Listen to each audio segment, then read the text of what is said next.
though. So, we got the third race between Golbez Law Firm and Big Trouble in Little Kaipo. So I didn't look at the results of the previous match tonight, so I'm not going to spoil that because I can't. So hopefully this is a tiebreaker. Yeah, either way, it's going to be a good one. What do you think about our hero tonight? I like this, actually. The twins are always a fun time for a hero. They don't get super fast, but they're not exactly unbalanced either. And, at least you've got a mage to go along there. So that's always good. What do you think of our objectives? The objectives are a little spicy. Anytime I see complete the Giant of Babel, it kind of implies that you're going to have to go to the Giant of Babel. So that can always be quite the experience. Both times I've hit that in practice seeds, it's actually turned out to be not required to do it, and it's been a big time sink to do it. So right, we'll see how this goes tonight. Especially if one of the bosses in the Giant is the Gauntlet or Golbez, you're gonna have no choice. But might not be.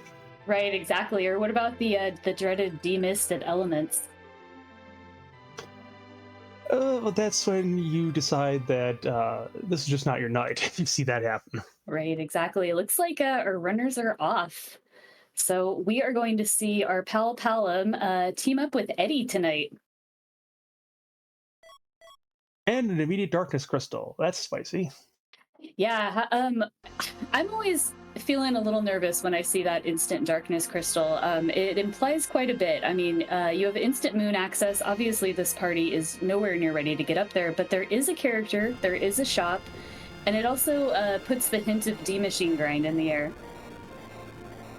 Yeah, so I think in this case, with Starting Darks, I would probably check that character on the moon because your starting two are a little bit weak right now. You could use like an edge or a foo up there. That would be really nice at this point in time. Maybe Cecil, like just to get him started, Either of them, or Cecil too. They would all be fantastic up there. It looks like Y2Sky is beelining for the moon, and so is Crispy. All right, so we're gonna get an early check of all this stuff. Yeah, this is definitely. It's not the most comfy start for me, honestly. How do you feel about it? Well, it's not fun, but when you get it, you get it. So I mean, you gotta do what you gotta do. If I put off the darkness check, what usually turns out it's a foo or it's a Cecil, and then it's like you've lost 30 minutes if you wait to check it, and then it's like you feel behind because you're sure your opponent went and got that character. It's just not fun. Yeah, I know. Basically, when you're running these, you basically feel like you're behind from minute one, so I understand that. Usually it takes at least maybe about 5 minutes or till the first wipe, but it comes pretty quick. It's like, oh no, it's just, panic the whole rest of the seed. When you see a bad boss at Hobbs, it sets in. So you throw rages over in Mysidia, but not buying any on the speed side. And we're getting a check of the moon shop on Y2K's side. We do have a Leviathan, no Radia yet, but it looks like... And also more Thor Rages. Yeah. So both spots. Thor Rages aplenty there. Does that mean a Rude Turtle in the sea? Real bad early Odin, maybe?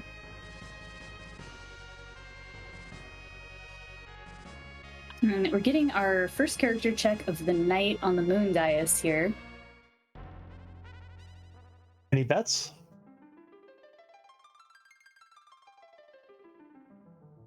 I'm gonna go with Eddie on this one. Gonna go, duplicate Eddie. Get the dupe out of the way really quick. It's another underpowered character. Now, we did see the Leviathan summon, so, there's a viable path for her. Let's try to be beelining right back to that shop to get the Leviathan. Oh, yeah, believe me. In this kit, we give you a bunch of rune rings you can sell for cash. So they've got the money. Yeah, it's a nice way to get like 50 GP right out the gate. And it looks like Y2Sky is going to go back and pick up that Leviathan summon. And we'll then have the Power Wash Child online shortly. Power wash child, yeah. Both of our runners have the exact same idea. I don't blame them one bit. That Leviathan, once Brady has got enough MP to cast it, it's going to make short work of the overworld.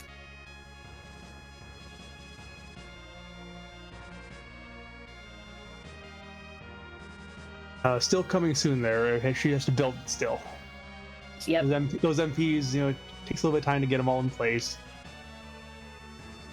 They grow up so fast, though. Yeah, I mean, all it takes is one fight in the Dwarf Cast, Right. and all of a sudden you gain about 13 years, right? Right, exactly.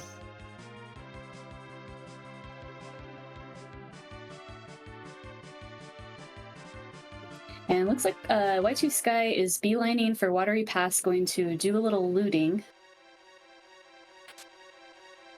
Yeah, this is I see a lot of times in the start. I mean, it's like our loot is capped to tier 5, so it's not the greatest, but it tends to be a little bit heavier weight in places that are out of the way, so you might pull some decent stuff out of here. I'm hoping for a curse ring especially. Although with Callum, yeah, he's kind of slow anyway, so you may not need it, but... I've seen a curse ring come out of here more times than twice, but it's never there when you want it. Or in the case of Edge Seed, sometimes not at all, and then it's like, oh, sure. Right, exactly. I did see Y2Sky scoop up an Azura summon there, which should be pretty useful as well. And we're about to get our first boss check over here on Crispy's side, which is Duplicate Eddie fighting a blue robe. Speaking of team low power at the start here. It's just the water hag, though. Water hag, yeah. So not required. The two Eds are going to get their revenge on it. You're also going to have to share one spoon. Yeah.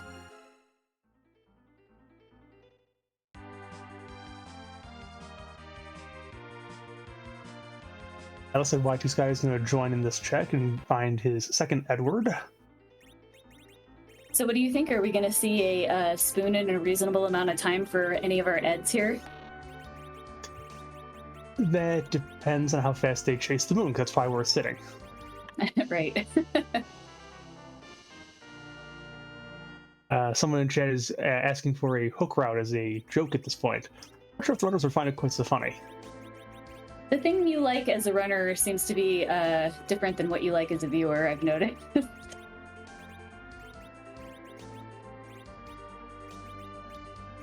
And yeah, will either of our runners do the West Hobbs check? There can be some good stuff back there, but without Exit Caster, yeah, it looks like Crispy is deciding not to. Just grabbing that one easy-to-get chest. And with Leviathan, there's no real reason to check the summon that's in the west side either. Right, there's nothing that's going to be that exciting there. Might have imps, I mean, that could be funny. Ooh, imps.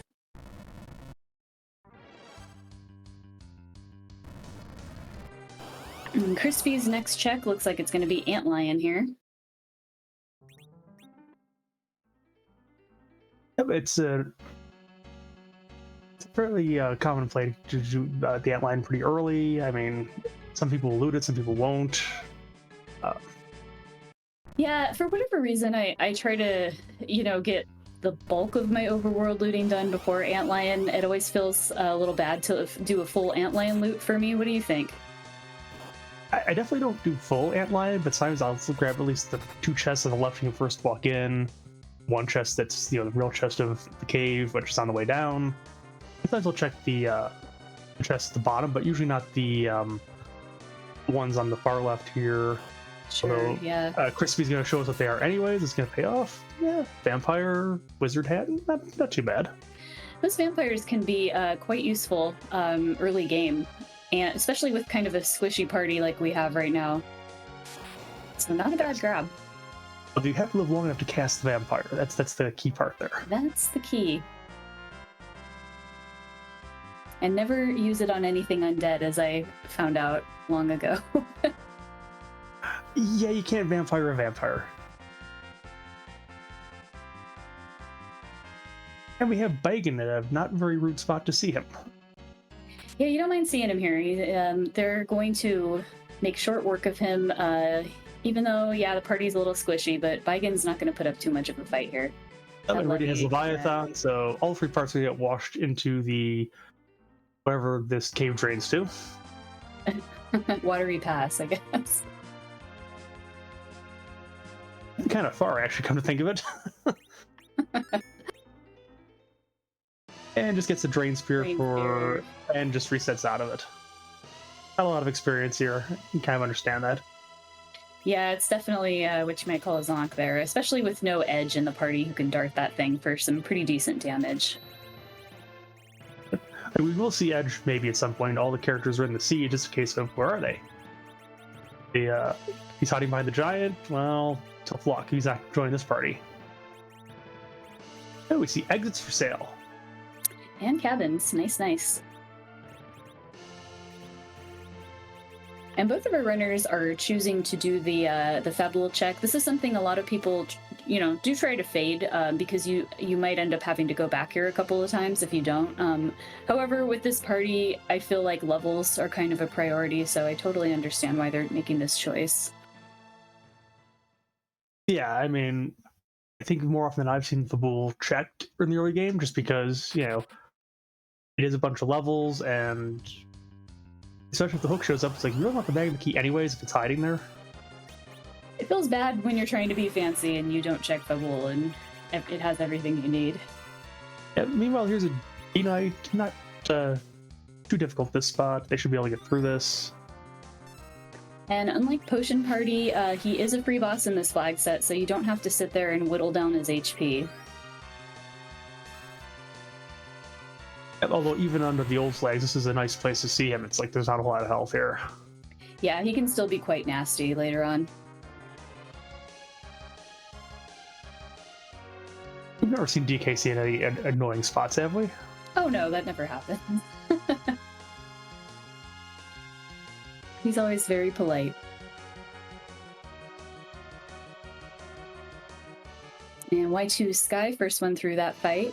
Kryspyslick will be done in just a minute. And the king of Fabule got a white spear from the Dark Knight years ago. That's a little bit odd. Dark Knight didn't know what to do with it. What was Kane playing dress up? Yeah, there you go. Yeah, so Steve is saying the only key item you need is the Darkness Crystal so far. Yes, although since we don't have the KN safe on, it's not like the underground access is going to be on the moon. That would just be rude. Can't even imagine.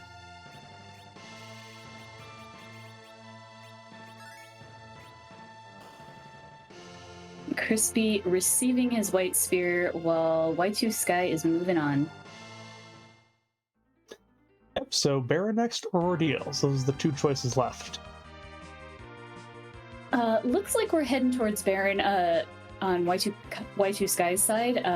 Ordeals is also a legitimate play here because there are 3 bosses, and we do have 2 required bosses in this flag set, plus Demist, who can give us a key item. So it's not as fadeable as it was during Potion Party. Although the old rule still applies, if you fade it, it's required. If you don't fade it, it's a zonk. It's the way it is. It's the law. And we do have a white mage in the seed. We have Rosa hanging out in Baron Inn with a dark elf, looks like, yeah. I'll hire anybody to be a Baron guard these days, my goodness. I know.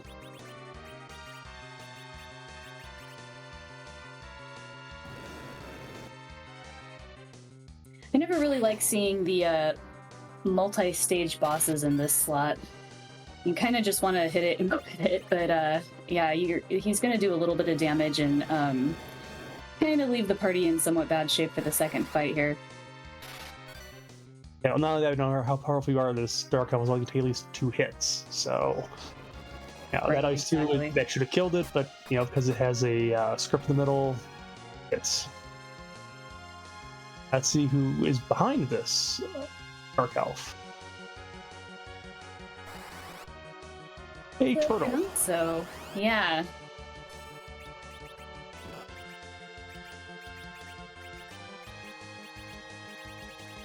Presumably those Thor Rages have been good to buy, and Y2Sky has some. Yeah, with those Thor Rages, if you time it right, you can nerf this wave that's possibly going to come out. So we'll see. It looked pretty good. That should be good timing, because that wave is going to sweep the party away, given the low health here. At least until some hits get in. Very well timed. Ardia survives the hit, and is going to send a wave back. That's how it feels.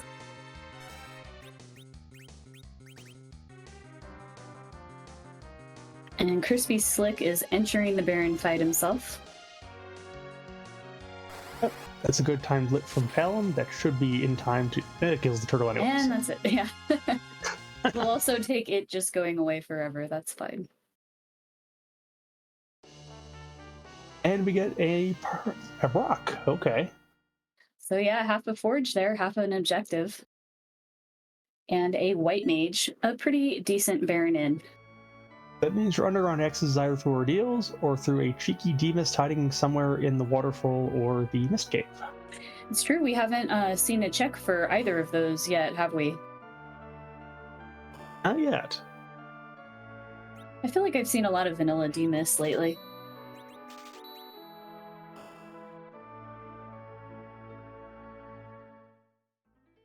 It's been known to happen. I mean, I haven't run into that yet, but it's more like demist is just missing. It's the one check you don't make. You missed. Get it? You missed it.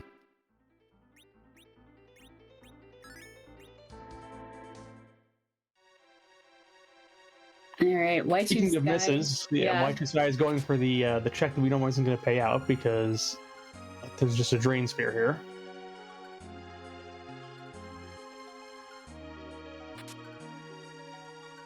I'm always tempted to keep the levels on my party, even if this is kind of a whiff. Might not be the best move though, necessarily. But like a lower level party like this, I might be tempted to walk it out, but it still hurts. I mean, this is so little. I mean, this is like maybe just a fraction of a level by the time you get underground. I think it's a psychological thing. The only psychologist we have on staff is Golbez, because he likes to laugh at his patients. That's true. Laugh therapy.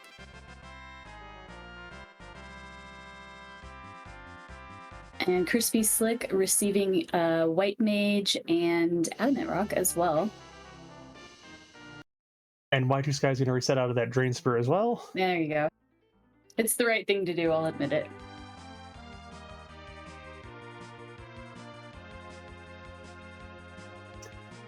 So off to Mount Ordeals we go. Y2Sky is going to get up there first. We haven't seen a whole heck of a lot of shopping yet from our runners. They seem to be content with the loot they have. And actually that samurai bow get may help Palom quite a lot in the paladin room coming up. Since he's the hero, he's going to have to face that alone. He does have moves, though. I believe there's a dancing dagger hanging around as well. I saw that. I think it was picked up or was it a starting item? I don't remember exactly. I can't remember either. Starting item dancing dagger is pretty good, though. And a samurai bow is picked up on Crispy's side. That's a very good find. Rose will make good work out of that, especially if a heroine robe shows up nice and early. You love a early heroine robe.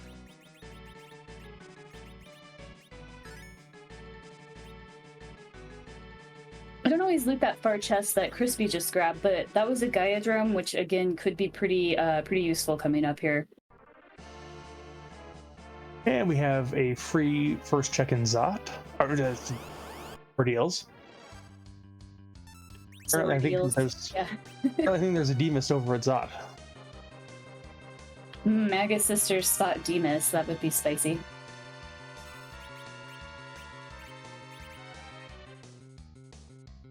Or hook one if it's a hook route, and it's like, no, it's really not because the magma key is sitting with that Demist. Right. Oh, right. Yeah.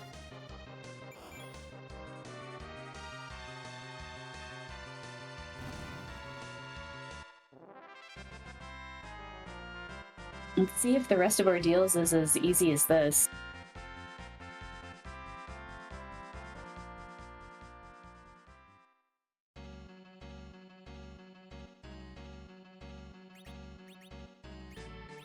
Well, we're gonna get a save first, which is pretty good considering we don't know what's gonna be here. It could be rude. Yeah, both our runners are taking that safety save. Dr. Luge, another multi-stage boss. This is just annoying because he's gonna get through most of his dialogue here. Yeah, he likes to talk.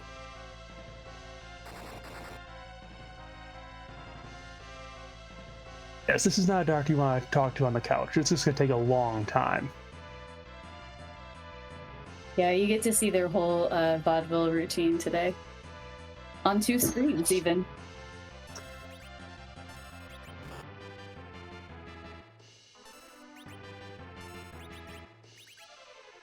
Yeah, but I think this the HP is split here now into 3 pieces. This shouldn't be too bad to put Leviathan in there.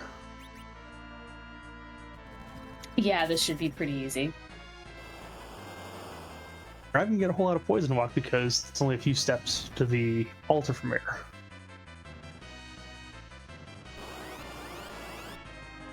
But we love the poison walk sound.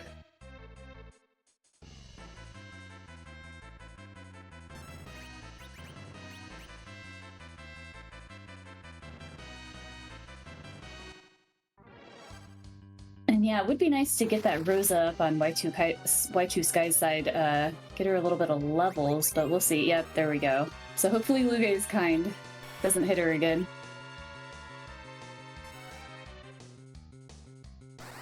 Looks like we're in luck with that.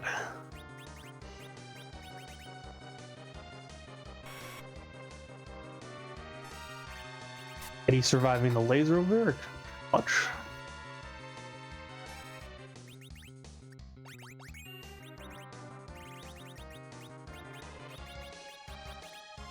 Both our runners making good use of that dancing dagger. And there's a nice big bomb to finish it all off. It's a grand finale.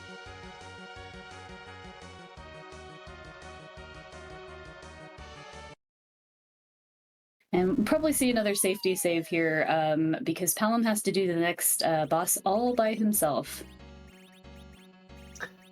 Yeah, but there's a few things that could be a little bit rude here for Palom, depending on what there is.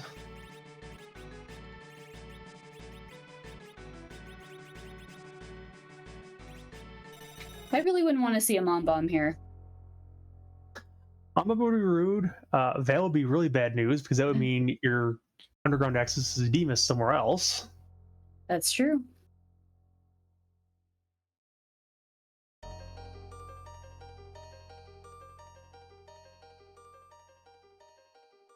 All right, what is our reward? We have the magma key, so...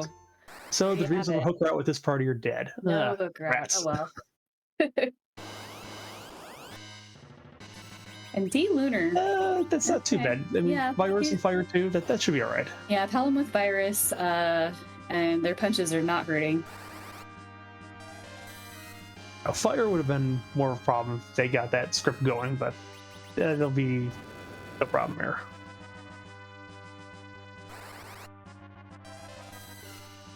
Yeah, again, another boss that's kind of nice to see early. They can be a little tricky. But Y2Sky made short work of it. And so did Crispy. Both of them through the fight very, very close to each other. Okay, so 23 minutes into the sea, we basically have about, what, a 5-second divergence between the two runners? That's pretty close. Yeah, they're running very, very close.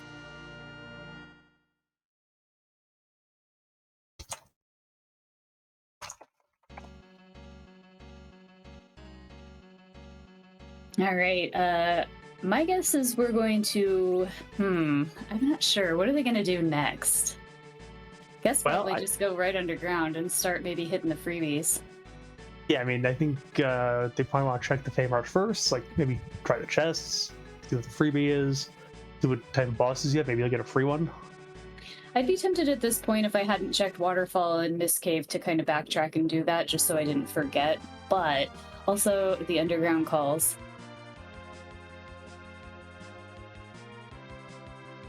And yep, Yeah, I mean, Y2Sky going right for it. usually I'll route in those two. It's like I'm either picking up the hovercraft or when I'm going to check mist for the Bridia's mom check. Right, and without a rat tail turn in on our objective screen, doing the Damsian thing is, you could wait to do that. So I see what you're saying for sure.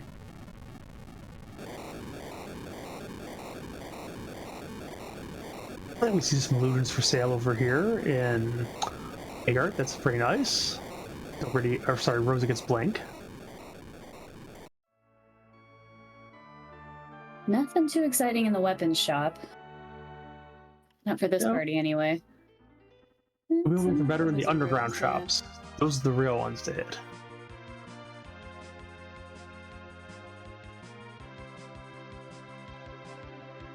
It's like we're going right for Tomry on Y2Sky's side. The mist curse rings are really kind of spicy for the person hoping for Agart curse rings. We see hourglasses for sale, so that'll be nice for free bosses. Little Baron Guards kit there for sale for sure. Or DM kit, that would be also pretty good. Yep.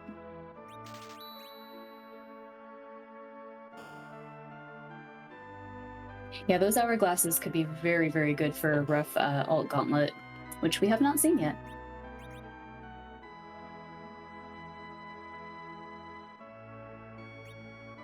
Which we would never see if it's somewhere spicy like behind the package. It's true.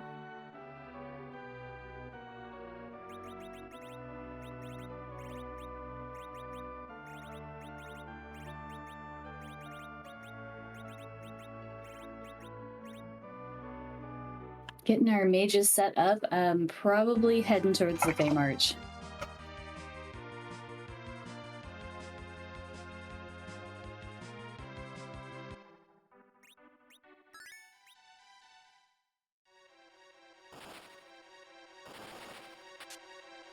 And Y2Sky doing a little bit of looting on the way down, checking for that monster chest. Probably gonna reset out, yeah. Yeah, it finds it early, so the rest of the underground looting is free from here.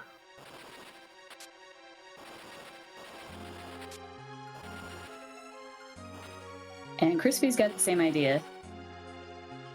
Our two runners are really routing very similarly tonight. See if they end up diverging here. Gotta happen sometime, right? You'd think. What do I know? They always prove us wrong, right? I've seen a lot of wild things happen in Free Enterprise for sure.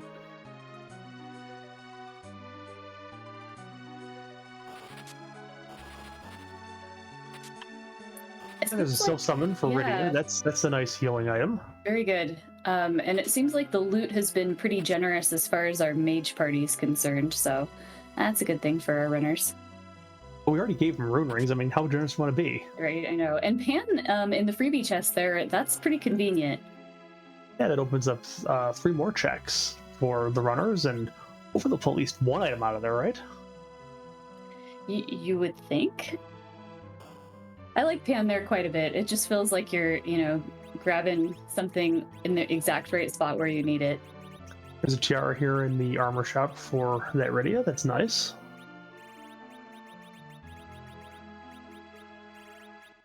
And Crispy, oh, there we go. Yeah, I was going to say, is Crispy leaving Fey March? But no, we're going to see a boss check here, I believe. Yeah, I mean, they could have a key item, so it's good to see at least what they are. Can you take them? With those hourglasses, there's a couple bosses they could take. Yeah, that's very true. If you can get a Fey March boss at this point in the game, it always feels really good. You get a bunch of levels, you don't have to think about at least one of them, because it can be quite a nasty spot.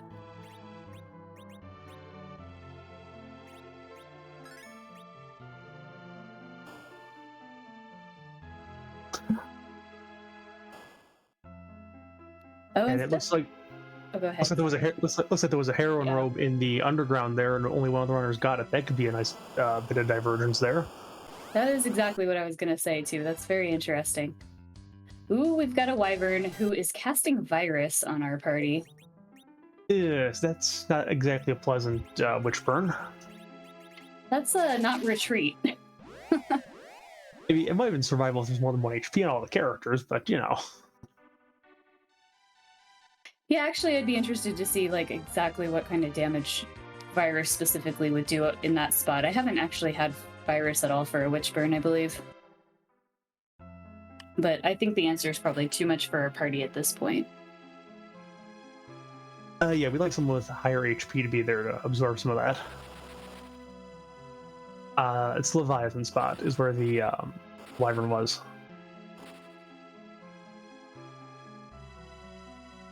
I was so focused on the sparkle. Did you catch who was at Queen spot? Yeah, I didn't actually catch who was there. But maybe all my Y2Sky is gonna check this pan.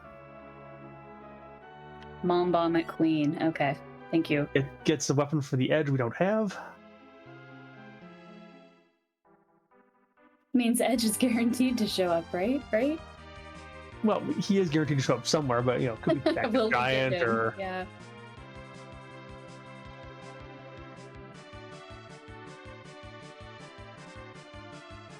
And now we're gonna go visit Sheila and tell her the good news that we have found her missing husband in the underworld. And we bought him. Sheila, give us Forge. I want to see it. Give us actually the standard bit. That'd be kind of fun. That would be fun too. We haven't seen a Kaipo check, yeah, so that's a mystery. I think I just saw a tower key, yep. And Tower the key and a package. Yeah. So we can burn down the village mist now. That's exciting. Not one of our objectives today, but there could be a character there that you want to take. That's one floor on the table. Yeah, I'd be tempted to take a peek, especially with my double Edward situation. Or you just gamble. It's like, is one of the 3 bosses looking for there? It could be. We haven't found any of them yet, so. And it looks like before we possibly do the package check, Y2Sky is going to get the hovercraft. Or, yeah, and a waterfall check, so this should be interesting. And behind the waterfall today is an Odin taking a bath. That's very dangerous for a guy who is associated with lightning.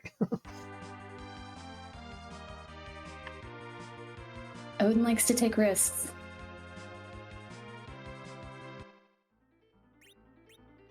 And now we're gonna get the check of.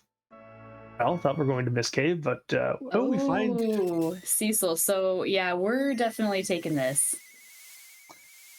And it looks like we have a white mage burning down the village. Can't trust any of these mages anymore, can we? I know. It's not very white magey.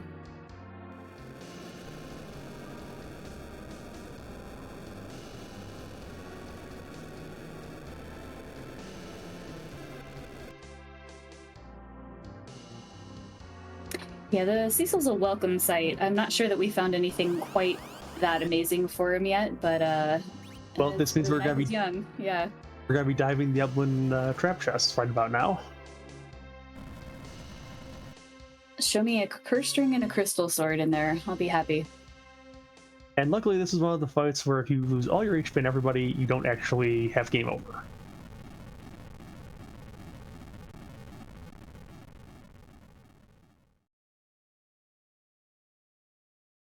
Barabbas, that's a very low bar to hit. Yeah. Please be better than the dupe Eddie. That's all we ask. You got it. Cecil probably punch his way to that goal. You know, really. And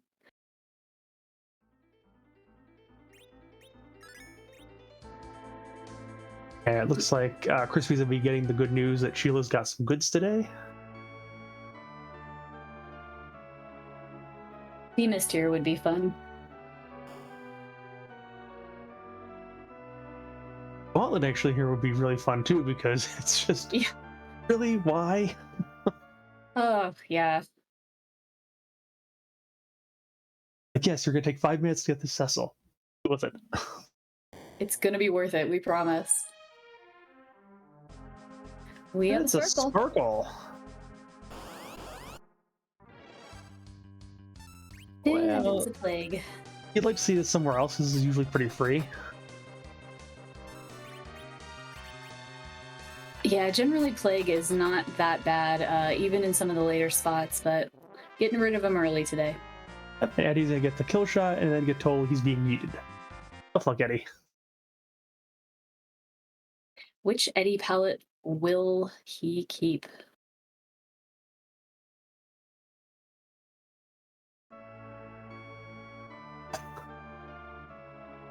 I kind of like the muted green tone one, personally. Crispy's gonna give us the Mistcave check, and it's an Ogopogo. Okay, we've seen some hard bosses already. Hey, you're happy to see that one there. It's like, hi. Yeah, hi and bye. Crispy getting the good news that Cecil exists, and he's here for you. Yep.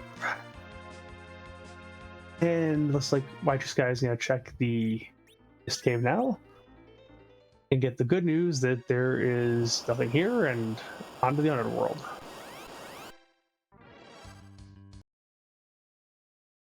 The Tower Key's probably going to drive both of them to the Tower of Babel first, I would think, but who knows? Maybe they'll try Dwarf Castle first. Both double checks. Yeah, Tower of Babel. It's nice if you can one-shot the alerts on in the trap chest on the way up, which our party I don't believe can do at the moment. But there might be some good stuff in there too. Yeah, I mean, if this Eblan check doesn't work out for a Crystal Sword Cecil, you can give it a try at the Babel trap chests. And if that doesn't work, if you're really insane, you could try the let's see, what was it? The Sylph ones. Oh yeah, Sylph Cave not one of my favorite checks, or the chests. I mean, yeah, there's more value on the other flag set, the potion party, just because there are key items in there. Maybe. Yeah, and our party doesn't even have float, so it's kind of a pain.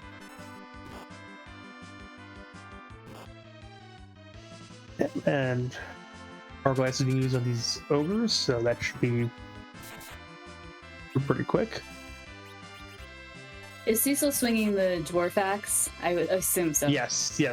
Dwarf axe upon Cecil. That's all that Y2Sky has for Cecil right now.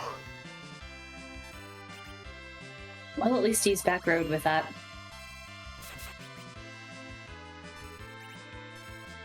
Yep, and he'll be taking the punches of the team pretty soon because this is still team low HP.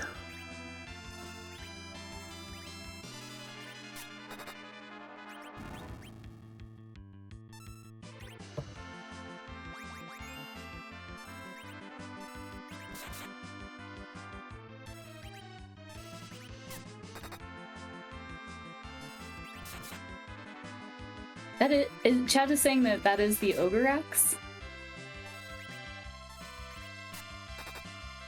Okay, I must have missed that when it was being switched around then. Yeah, I don't remember it being blue for some reason, but hey, I've been wrong before. Oh, dwarf axe gets thrown. That's right. I knew this. This one's the chopper. Ooh, free adamant armor. Your Cecil's going to go burr. Yeah, and there it shall stay for the whole rest of the seed.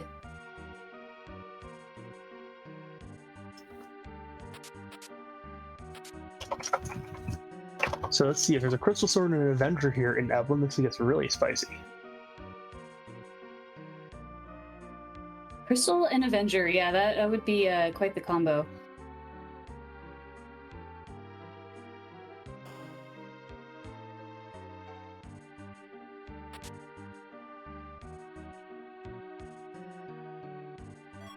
And I actually did not see who was sleeping in the bed there in Kaipo on Crispy's side. Did you catch that?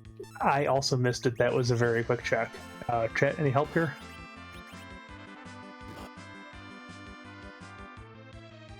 Yeah. Just a punch mage. Okay, so this is a very mage-heavy party, and then there's Eddie and Cecil.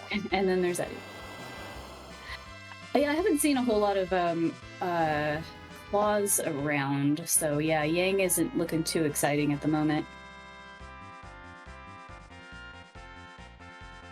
Y2Sky through the next trap chest and is going to get. Oh, there's the crystal sword. There's the crystal sword. Okay. So. And Asuka is making noises over here about selling it immediately. Oh, right. I know. And Crispy's taking a little mini egg grind here. Y2Sky is done with that Eblan. It's like, we have all the power we need. Yeah. On we go. That's all best you're gonna find there. Yes, the easy button for Circuit City has been found. We have pressed it, and on to Dwarf Castle.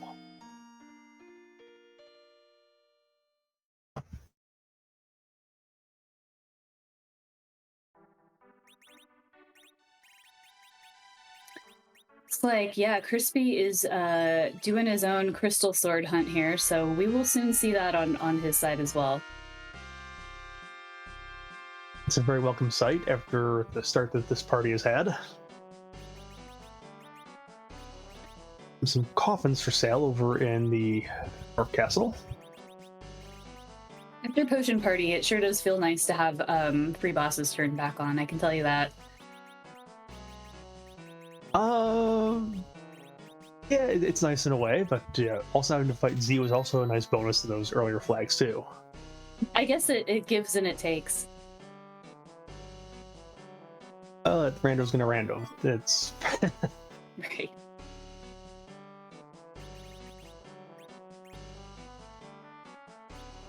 No, and we see the heroine robe, so yeah. That's not gonna be something that's Crispy's gonna have the sole advantage on.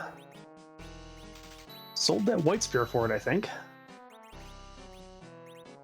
Yeah, it's a tempting thing to sell. You know, I mean, we still have Ed hanging around, so yeah, I probably would trade Kane for Eddie at this point. But then, you know, probably the next key item I get would be the spoon in that case. So. Yeah, well, Eddie's motto on his throne is "My kingdom for a spoon," so you know.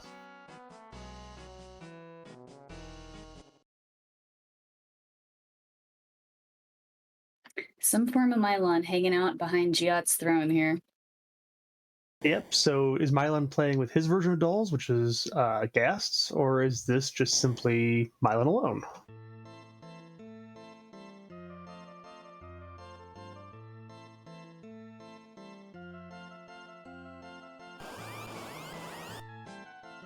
It is Mylon and friends. They do not like that holy sword, that's for sure. Nope, and they're gonna like it even less now that it's Zerker Cecil over here. And the rest of the party is just gonna chill.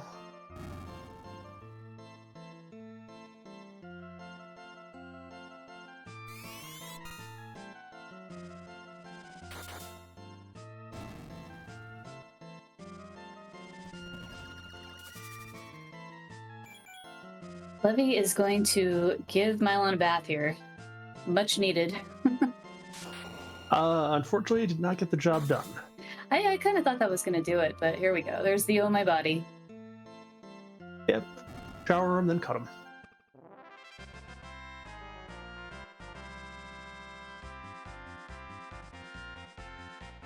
And Crispy is shredding those ogres. So if this follows pattern, let's try Sid for a character here.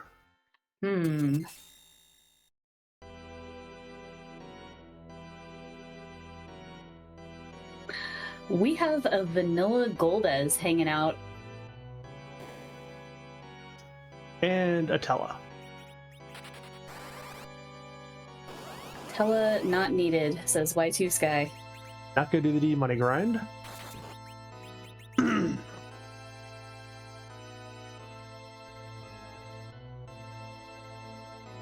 So at this point, I will mention, just as an aside, Y2Sky being part of the Golbez, and Golbez team, there is a little website called IguessHe'sFull.com that sometimes those runners will advertise and stream. Not available tonight, but if you want to go over and have a little laugh at the website, feel free. I need to check that out.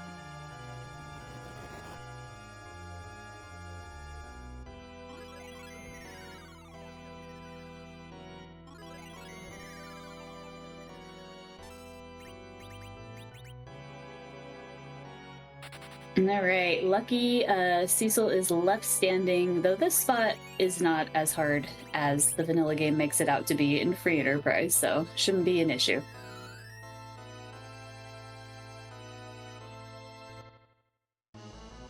Yeah, and with this party here, it's like this is not going to be dangerous at all with Cecil. It's like Golbez really can't put a lot of damage here. The magic's very low.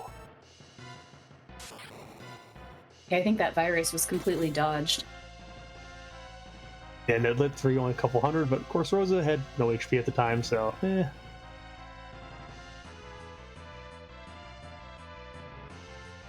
right, so 2 key items opened up here via the warp glitch for one of them. And we do have a radio online, so...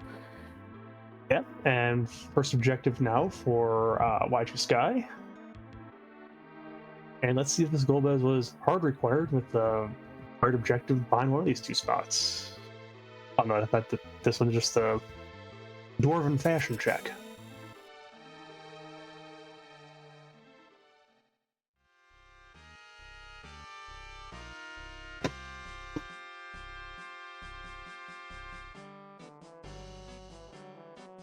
And the latest in dwarven fashions is to wear an apple around your neck. The apple. Always hurts a little. And we have a Sand Ruby, so the Yang can be all yours. Unfortunately, I'm only taking that for the heal. Yeah.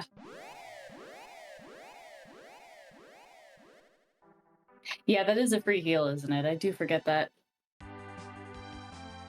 Yeah, though I can't imagine most runners will actually bother to stay for at this stage, but you know.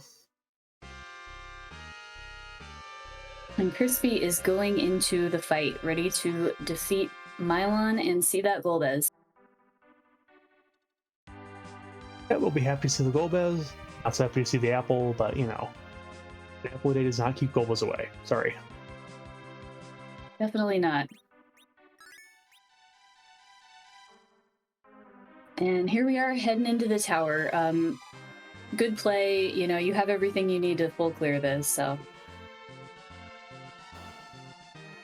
Yep, and it looks like we're not going to get any real trap chests on the way up, which makes sense. I mean, you've already got Adamant Cecil Crystal. What more do you need? Yeah, I think casual looting's kind of done at this point. What about pro looting, though? Hey, I'm not to that level yet. I've never been paid for this. Well, unfortunately, all of us are in the same boat. We do it for the laughs. The laughs and the love. Dolls, we must have a J item for you to take care of you quickly, right? There's a lip bolt in there. Go back to the lip bolt. Oh, we missed it. So this spot is what, 400 HP total, and it's split between all of these guys. So even that, yeah, it would just take care of it. There's a virus coming out that should do it. That'll do it, yeah. Yeah, overkill. And a little divergence here. Crispy did go ahead and take that Tella, so Eddie is out of the picture on Crispy's side. I wonder if we're going to see a D-Money grind over on Crispy's side. If that Darkest Crystal is in hand, you have to go to the Giant anyways. They might kill 2 birds with 1 stone. The grind's a big pain, but it's convenient to this seed, and once you get it done, you're leveled. So it's a good move. Yeah, with Palom, I'm not really worried about over-leveling, because I mean, Palom's going to be slow no matter what you do, pretty much. Right.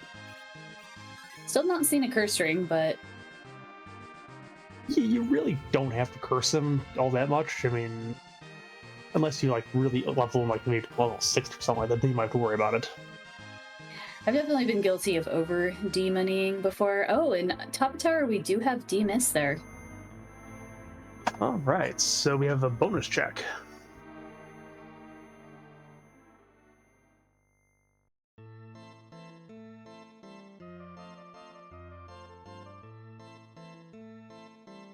And even though that D-Mist is a little bit resistant to that Holy Sword, it's not going to make too much of a difference. Yeah, not a terrible fight here.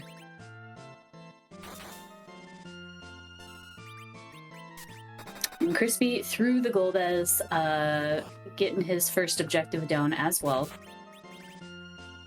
Yep, and you know, I feel good. You got the first objective. It's not even an hour in yet, because sometimes these seeds are really rude. It's like you're hour 15 minutes in. It's like I still have an objective. Yeah, it happens a lot. And like they all come within about 15 minutes. Like, okay, well.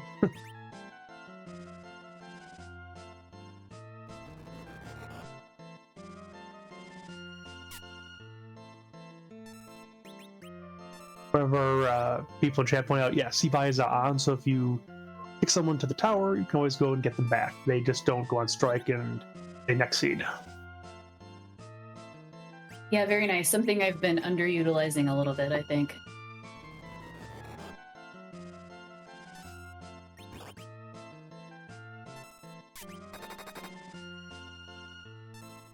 And we'll see if Crispy will join Y2Sky at the tower.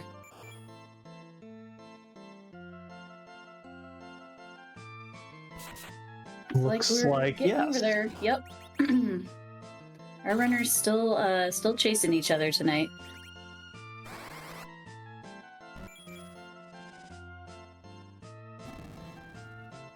And that mist goes down.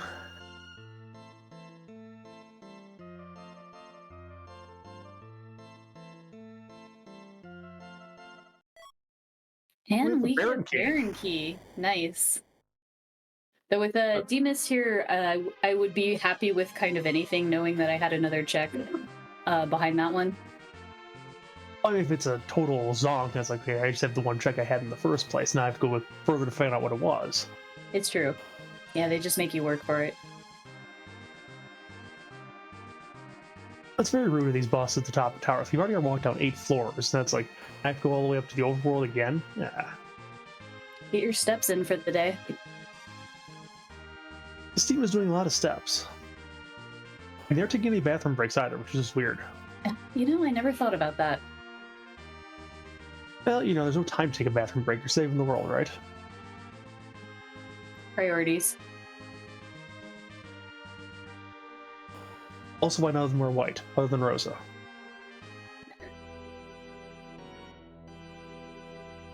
Alright, so cannon room check here coming up on Y2Sky's side. And that Thor Rage did take care of the dolls there.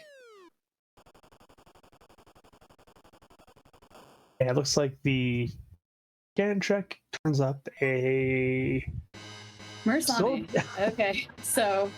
All the stuff for Edge was not here. Yeah, we could have a pretty kitted out Edge if we wanted to. But, you know, we can't. We can't, we just have to find them.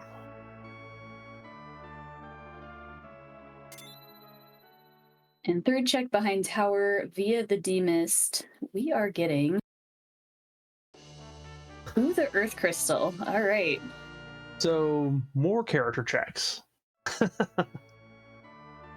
I know, at this point in the seed, you know, I've kind of like settled in with my party, so it would have to be something pretty tasty for me to trade anyone out at this point.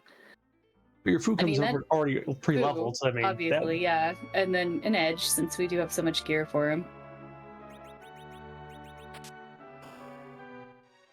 And Y2Sky opting to do the Baron Liberation over Tower of Zot.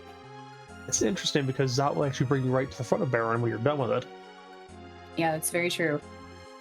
Although there are 2 checks in Baron, there's only 1 check over in Zot, so you can see it. Yeah, and at this point you're not scrambling for characters as much as you might have felt in the beginning of this seed, so...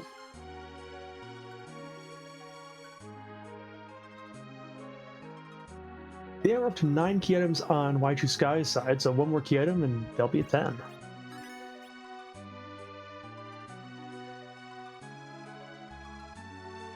Oh, and Nitsky in chat is asking about Edge. We have not seen any Edge yet. Except for all of his gear.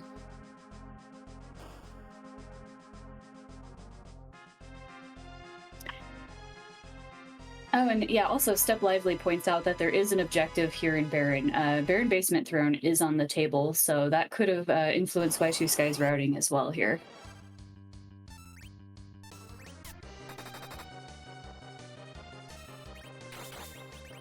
In Baigen's spot, we have a Karate who is going to say ouch the second time Cecil hits him with that sword after the kick.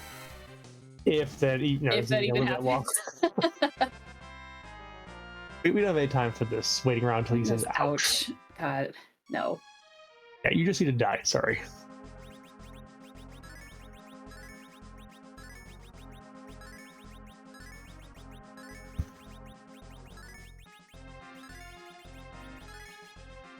Gearing up for the next fight here, and we're actually just gonna go right to the Baron Basement Throne here, yep.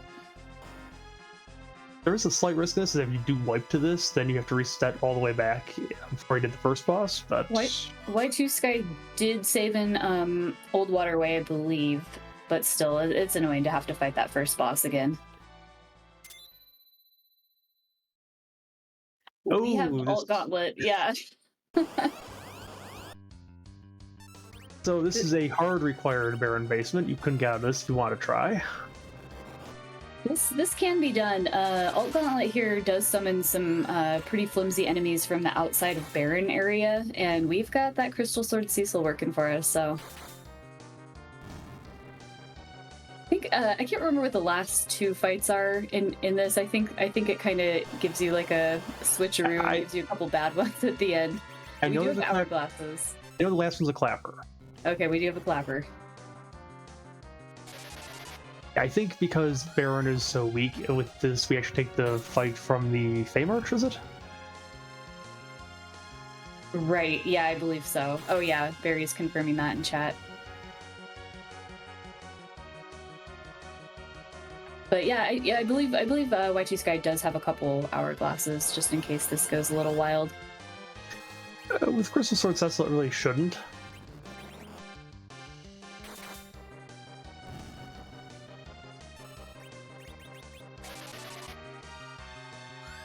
And it looks like Crispy is walking out of the tower, going to get his rewards.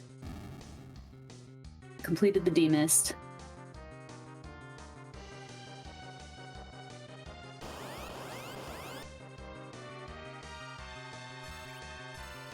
This is really kind of an ideal Baron Basement Throne that was required here for this party, I feel.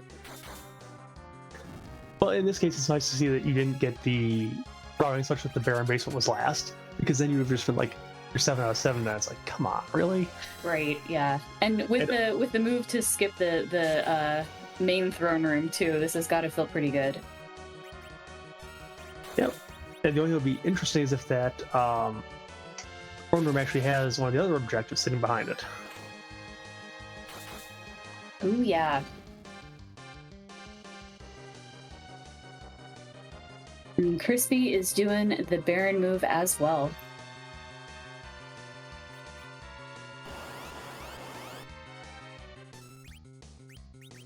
Question is Crispy going to do the upper throne first or the lower throne? It'll be interesting. Knowing it's an objective will change your mind.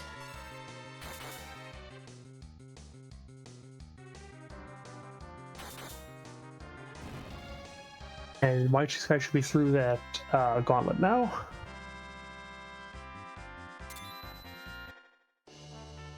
And gets a wow.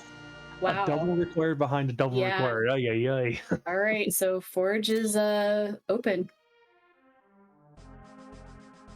That's wow. At this point, you're looking for the moon. You're in go mode. Yeah, that's triple required. That's pretty wild. I guess 2.5, yeah. Well, we don't have half objectives, really. I mean,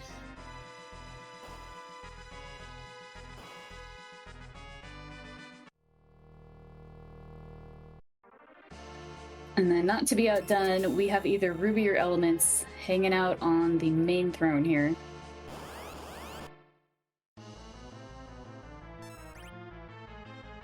It's 4 elements in a trench coat. Cecil says no.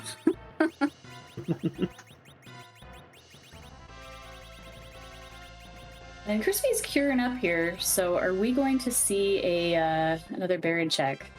Or Baron basement check, rather. Yeah, it looks like we are. Nice.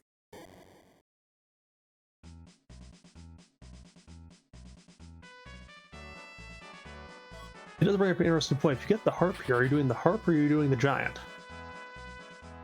Ooh. You're kind of close-ish to the harp. But it's a long check. Not that the giant isn't. I mean, yeah, both are required.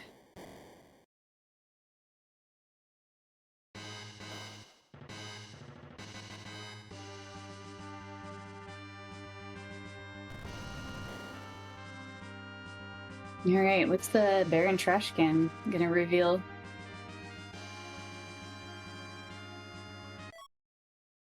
That it has remains of a rodent. Yeah. No hook, so there's nothing we can do with that right now. But I think that does bring Y2Sky up to 10 key items.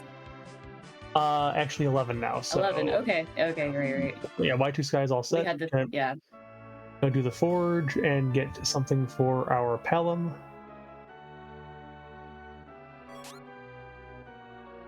Also gonna steal the old man's treasures from his bookshelf. He had a check from his grandma hiding in a book there, and we took it.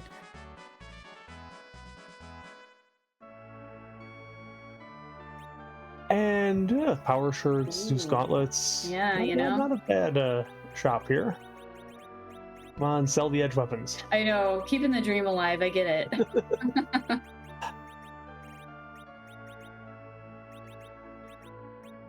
I mean, at this point, do you even grind and just go to the giant, do the 2 fights? You're done. Yeah, that's. I actually was just thinking about that. Yeah, I might omit the grind here.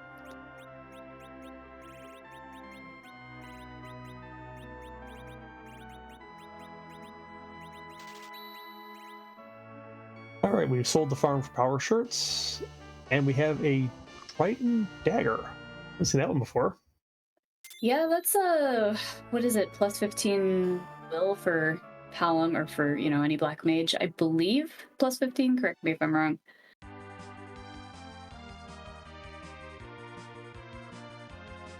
I don't actually know, so. So it's good. The mage forges aren't necessarily showstoppers, but I do like the black mage ones. They're not as exciting as your able lance or your fiery hammer. And so Y2Sky is going for the giant. So giant it is. Our Reaster is probably hoping he rolled some very nasty rudeness here or something.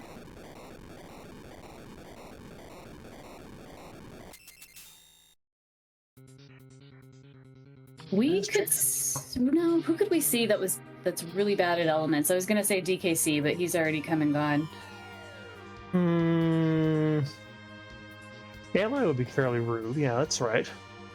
Antlion would be bad. CPU would be annoying if it's in this first spot. That would be annoying. Turtle's already been defeated, so what can't be Turtle?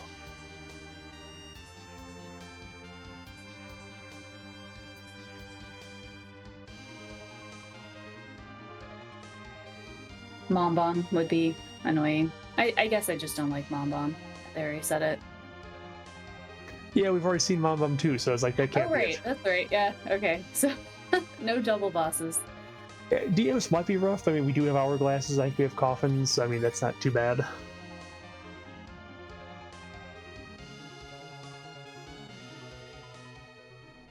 And... drum roll, please. Oh no, CPU! Wow, okay. CPU, we summoned it.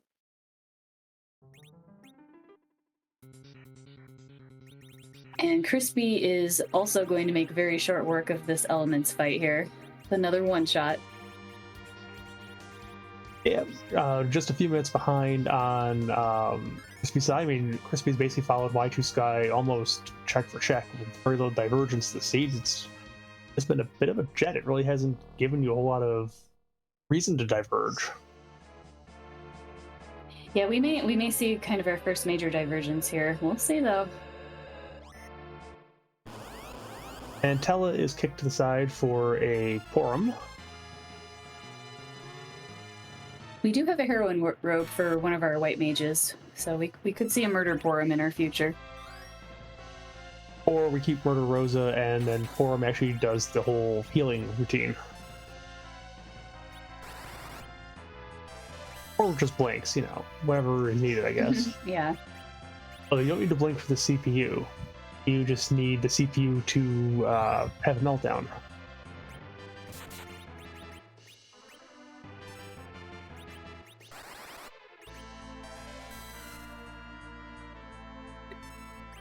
Yeah, basically the defender's the fan.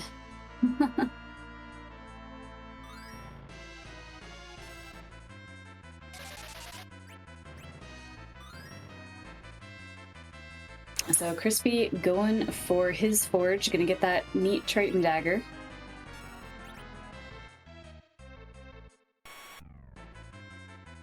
And I hope you like Mazer, because we're gonna see a lot of it. Yeah, and unfortunately, yeah, with the party comp here, it's like Cecil is the only character who can really do a lot of damage to that CPU, other than Radiant could cast Sylph on it. That's about the best option left. That's true, yeah, and it's not doing a whole heck of a lot of damage here, so it's just pretty much a slog fight. And we have 25 HP from the Palom with that. Yeah. Okay. That's gonna take a lot of bonks. That dagger could cast Flood, but I understand not wanting to multicast here. I almost say cast Berserk on Cecil and just like revive the characters as the globe hits and takes them down. You could also blink the attacker as well and just kind of keep blinking it. That is an option too. I don't like doing it, but you know, it's out there. Yeah, well, I mean, there's only one caster blink in Y2Sky's party, and there will be two probably in Crispy's, but you know, yeah, a little more viable for Crispy there. Come on, you said make sure Cecil doesn't hit the wrong thing 3 times in a row. How likely is that? Oh, it will never happen.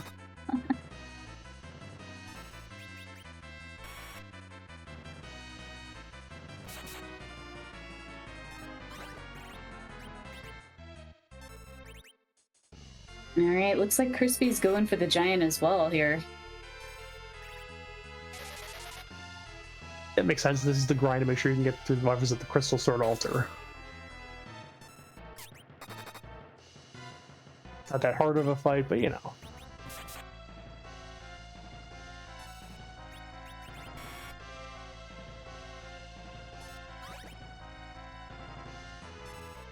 Talon is bluffing. Right, the bluff is easy to major, yeah. I said the bluff is easy to actually cast something in this fight. Yeah. Yeah. All that bluff. Actually, Crispy is heading towards the moon. So, going for the crystal sword. Which you possibly might have said. Yeah, it looks like actually Crispy made a liar of us, going now to the moon, actually. Yeah.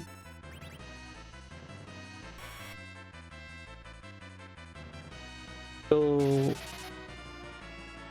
probably right down to that Crystal Sword Altar, I would imagine.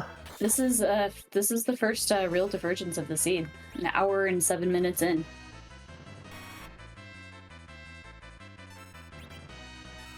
But we said it had to happen at some point, right? Had to happen, right? Yeah. I don't know if I've ever seen one that was completely neck and neck the whole time.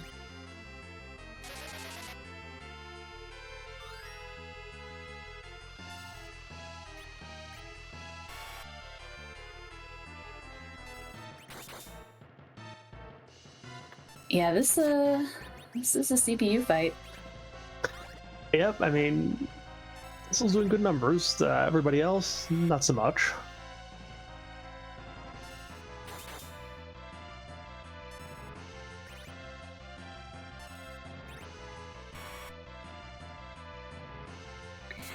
Yeah, Pelham's bluffed up. I haven't really been keeping that good of track, but at some point, it's just gonna have to be time for Quake.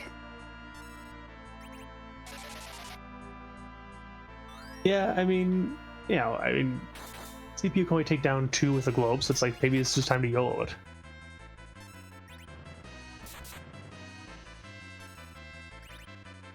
And Crispy is not going for Crystal Sword Altar, at least not right away. Maybe He's possibly wanting to check Ribbon Room first to see if he can get some levels before tackling that altar. We'll see, though.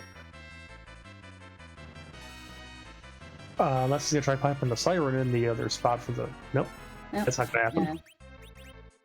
Yeah. Oh, he does a Ribbon Room check.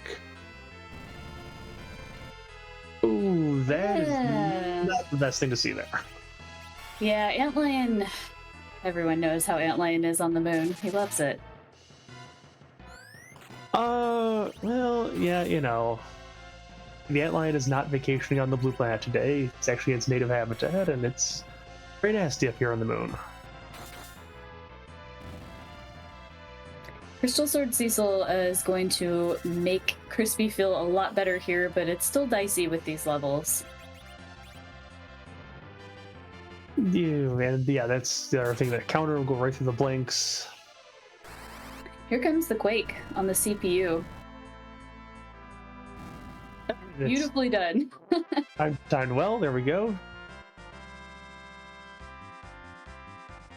Yeah, no, so that's definitely what it looks like when you're counting your damage, for sure.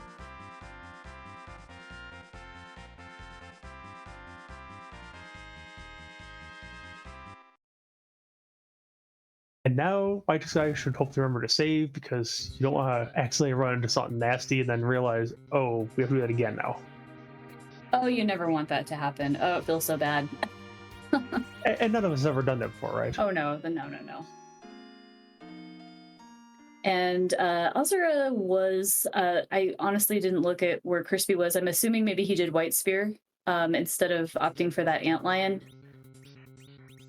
I think that's what happened. I was looking over at Y2Sky's screen at the time, so I didn't see. Okay, yeah, it is White Spear. Confirming White Spear, yeah.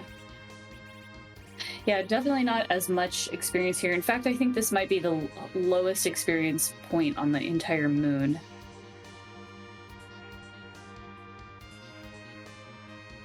And the second part of Giant is... kind of free. Get Bahamut. Yeah, not too bad.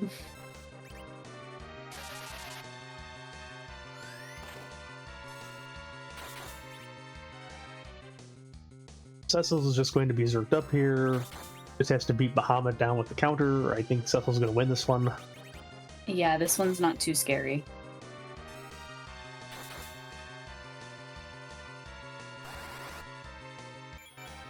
Ellen will Quake Flying Dragon, because I think Bahamut is neither a dragon nor flying, if I remember right, so... Right.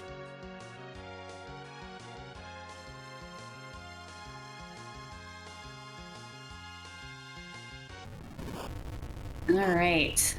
And we'll see what's behind White Spear here, and we'll get another character check. This is probably the edge. This might be the edge. Oh, there he is, yep. You probably won't take him now that you're already leveled, so... Nice to see you, Edge. Here's your swords. Go away. Yeah, just take your swords. I don't want to look at them anymore. This late in the game, even with this equipment.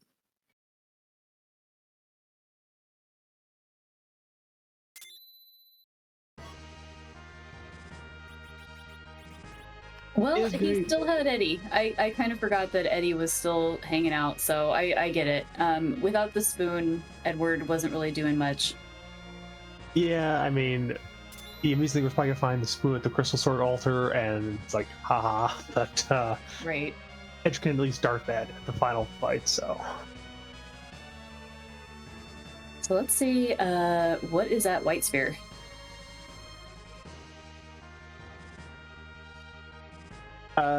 Yes, Edge can be slingshot. I don't think he's high enough level where you wouldn't get that benefit. And Pink Tail behind Azura there, still no hook, but it is a key item. And unfortunately, we can turn for our free adamant armor because there is no hook yet. Crispy is deciding to just go for that crystal sword altar after that fight.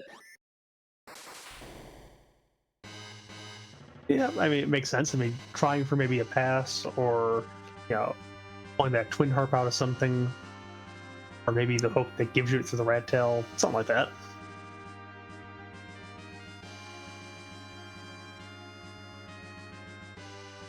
And hey, it's an objective. Gotta get him done.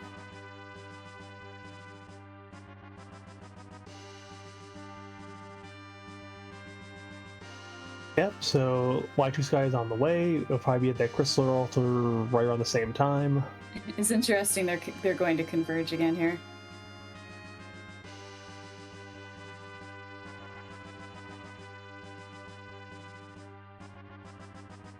And that is also true with hourglasses, so not a very scary moon today. No, not at all. We really haven't seen anything too threatening besides the antlion up here. Yeah, but since antlion looks like in a not required spot to get through the seed, it looks like a pretty gentle moon overall. Meanwhile, speaking of free fights, Y2Sky is going to take a few of these free gold dragons to get the edge slingshot. 180,000 experience, and then ×2 for the slingshot. That'll get the edge up there pretty nice. Yeah, he will be at Z levels before we know it here.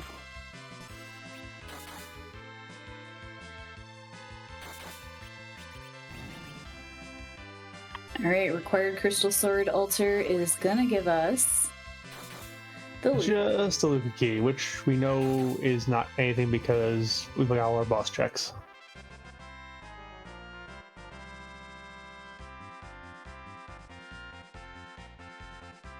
And it looks like Crispy is going to leave the LST and go back to Earth. Let's see. Yeah, deciding to fade the rest of those bosses and going for the giant. Yeah, this makes sense. I mean, you have 5 or 6. This is open to you. Yeah. Finish it, get your crystal. What I think feels a little bad is you have to come back to the moon then and walk the whole LST again. This is just one of those seeds that makes you walk for it. Well, walking isn't so much a thing when we give you the Enterprise to start with. That's why, free Enterprise, but... Yeah, you get the benefits early on.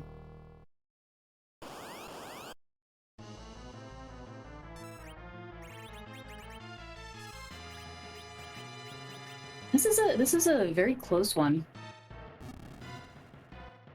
Yep, Y2Sky is coughing out these guards, so we'll probably be in the Z fight a little bit sooner than Crispy, but Crispy should be right behind.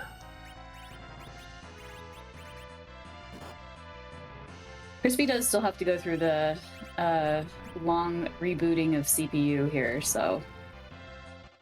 We're not rebooting as much as Office facing it. Yeah.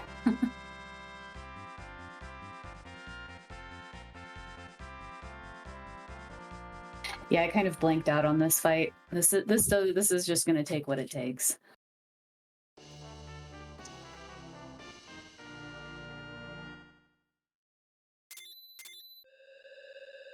All right, Y2Sky receiving his crystal. He's already about halfway down the lunar subterrane anyway, so let's walk it down. Yeah, and the question now is it a swag walk or are we going to stop and save? Oh man, he's leveled out. I mean, I'm a saver, always have been, but we'll see.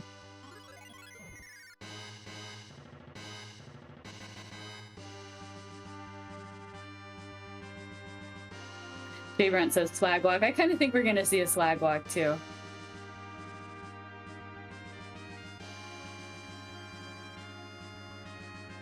Nope, we are going to stop and save. Oh, Edge, you have nothing. There you go. Have some stuff.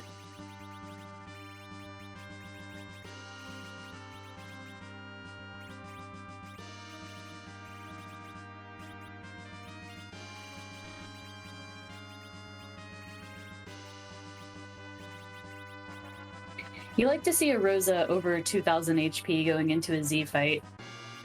Yep, this is where 24. I put that dagger on Palom finally, so... Oh, yeah. Oh, yeah. I didn't realize that hadn't been equipped. Yeah, Palom is our hero, but let's face it, Cecil's been the real star of the show. You know?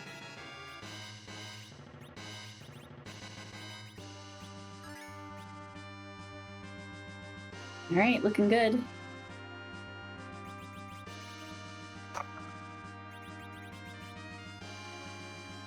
Yeah, Rosa with that 2400 plus HP is actually going to be able to tank like a non-nerf Big Bang, so I love the feeling.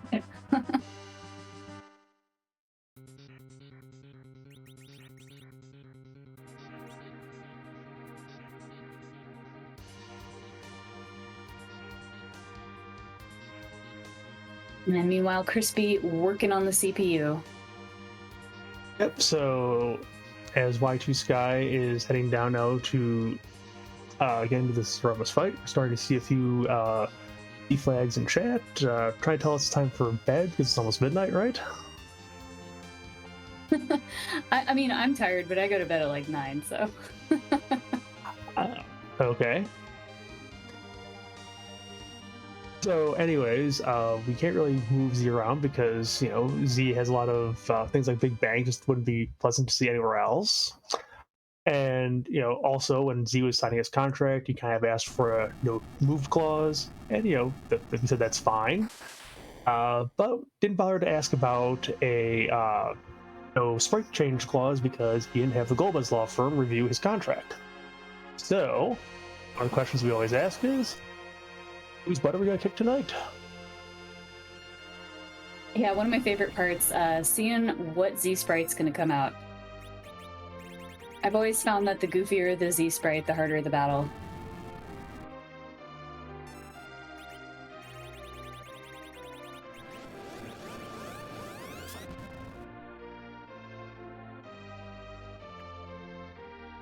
All right.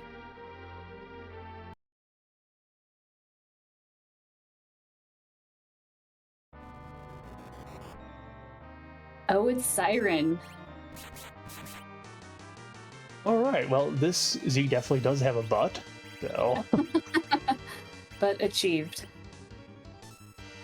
Actually, I've never seen this one before.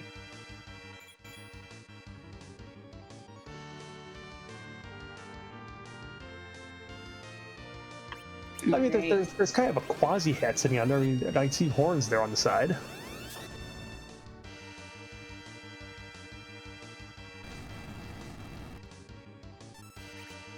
Alright, so here comes the slow. I believe we direct cast a nuke as well, and we're bouncing the slow. Should be nerfed. And Cecil doing quite a bit of damage. This is a fast Z sprite though, or it's a fast Z. Nothing to do with the sprite. Yeah, that debate thing was nerfed though, so yep, okay.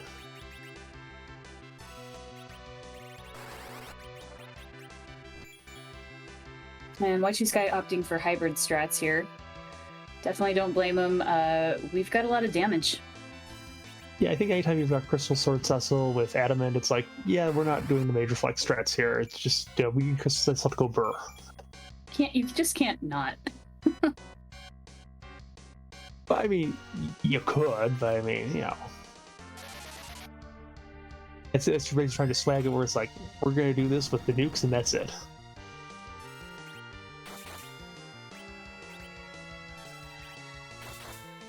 Yeah, quite a bit of damage coming out of Cecil today. I think that was like a 7+.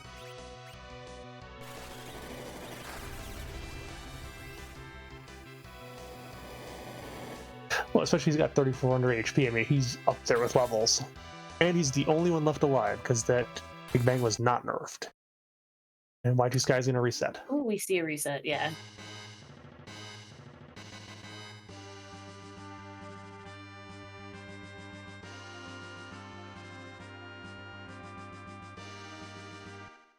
Would the last Big Bang knock out Rosa? I kind of yes, everybody was down except for Cecil in that case. Yeah, that was a rough draw. Yeah, I mean, it might have worked if that Z was close to Meteor stage because Cecil could have survived one of those. But if Y2Sky was counting like a CPU and realized not close, there's no reason to wait. Yeah, I'm not sure what Palam's agility is, but that the shakes did seem to be coming pretty fast and loose there, so it definitely will be a challenging fight, even with this party. And yeah, Paolo should be about mid-20s at this point, I think, based on where his level is. That makes sense. Crispy, still dealing with CPU. It's, you know, I understand getting kind of frustrated and just wanting to sort of knock it out, which is what's happening there. But we did see some globes come out. Yeah, but now unfortunately we're seeing a cure, and it's like that 6,500 HP a shot. It's like that just doesn't feel good. It's a frustrating fight in a very frustrating spot. Yeah, now Cecil's gone down, so it's like we're gonna try and get him up, but meanwhile we're gonna have more globes coming.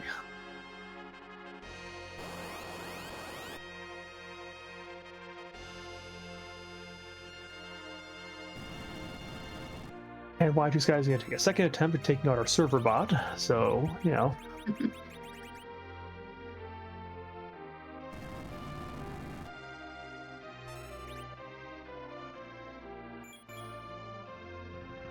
Yeah, I definitely get feeling, you know, in a fight this long in a race, you do start feeling behind it. Oh, we do get a reset here on Crispy's side. Yeah, that was probably due to running out of life pots. Oh my. Yeah. Usually I don't really worry about life pots. It's like you almost always have like 20 or 30 on hand. It's like, we're not going to use all these, and it just feels bad. Yeah, this fight in this spot, though, it's just such a marathon. You just start running out of everything. Yeah, I mean, I can understand it's like just zerking Cecil and just letting the chips fall where they may, and it can work in some cases, but if he gets globed, then it's a little bit dicey. Yeah, exactly. And second attempt on Y2Sky side. Yep, and that first Big Bang is nerfed, and Siren is realizing that Cecil's a threat, tried to nuke him down, just didn't work.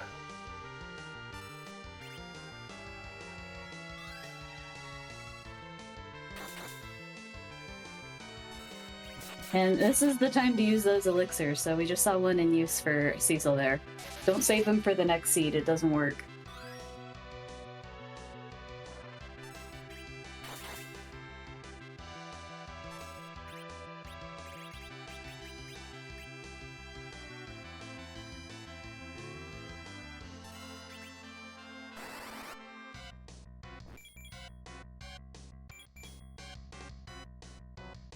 Yeah, and Crispy is deciding to try float strats for the CPU fight. So the way that works is you float the attacker, and then it's immune to the Quake spell, which you're seeing come out right now.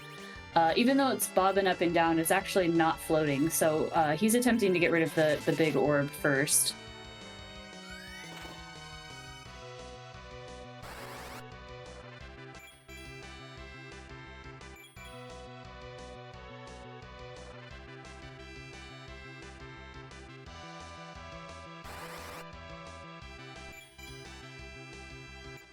Alright, and nukes are flying.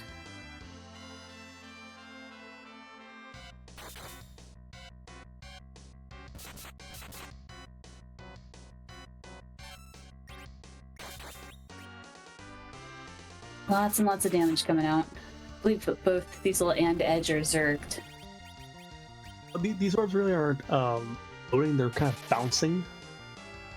They're rolling, I don't know. Yeah, bouncing, there we go.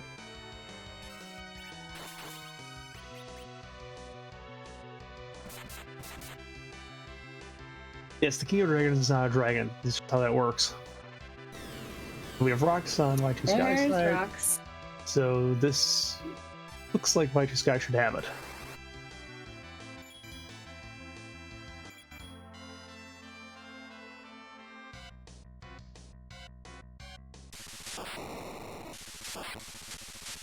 There we go. And GG's to Y2Sky with an ending time of 128. GG, that's a very good time for this flag set. Yeah, very, very good.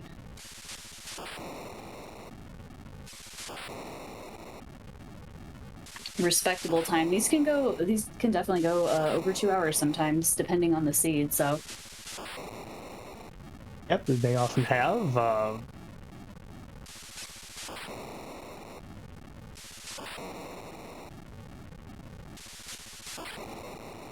all right, and see if Y2Sky wants to get in the booth here and do an exit interview.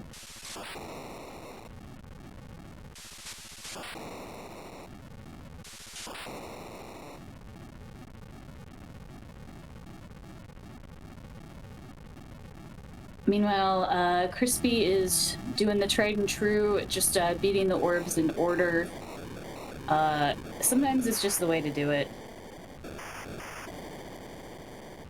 Yeah, I mean, CPU can be slow, but it generally is a safe fight as long as you don't take out both orbs, the small ones.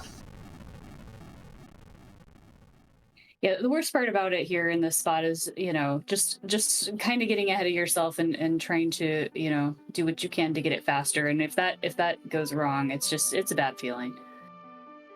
So I don't blame him for doing the safe route, though he does still have float on that attacker orb, it looks like. So Quake is still coming out. I don't think float wears off in fight, does it? No, you're right, it doesn't. Which is a good thing in this case. Oh, it's bad if you actually get off, back on the round.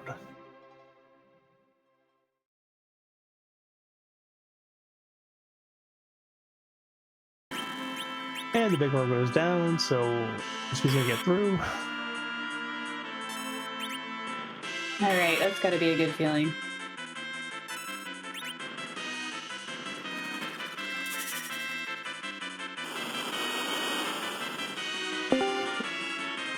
And I think we are joined now by Y2Sky. Y2Sky, GG, how are you feeling? Pretty good after that. Pretty good after actually finishing that Z fight. Yeah, that was first one was a little bit rough, but yeah, second one you totally nailed it. Yeah. First one I was just I was a little too worried about the agility situation. Was too focused on the flow. When the best way to slow Zeromus is just plug Q, and so just try to get Berserk on Cecil sooner. Just queued up nukes as I could, rather than focusing on the flow. So that worked a little bit better. Yeah, definitely. So how did you feel starting the seed? You and Crispy were actually pretty much routing almost the same through much of it. Is that like a normal routing pattern for a darkness start for you? Definitely, especially with Hallam and Eddie starting and not really getting anything with the Neki roll. So, um, yeah, I'm basically going to go look for additional sources of power, and sure enough, Rydia and Leviathan were right there. Yeah, that was like definitely carrying for sure.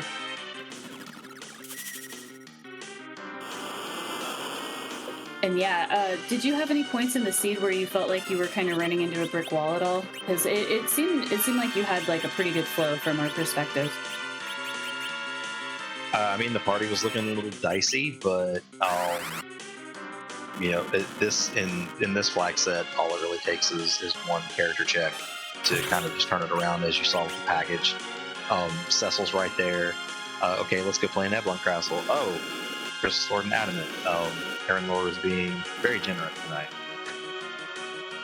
Right, and hanging on to your edge kit definitely paid off in the end for sure. Yeah, that hadn't seen anything, or wasn't gonna. I mean, I knew the giant was gonna cough up a character. I knew I was gonna have. I was one shot at Gold Dragons and the Crystal Core experience. That would have been enough to at least get Edge contributing it around us, and that's pretty much why I bought the power shirt. I was just kind of banking on either Edge showing up at Giant or the Crystal Core Altar holding the spoon. Right, yeah, we unfortunately didn't see any spoon today, even though we had many Eddies. I was watching the spoiler log. It was behind that wyvern at Leviathan. Gotcha, okay. Yeah, that nice virus witchburn was kind of fun to see, wasn't it?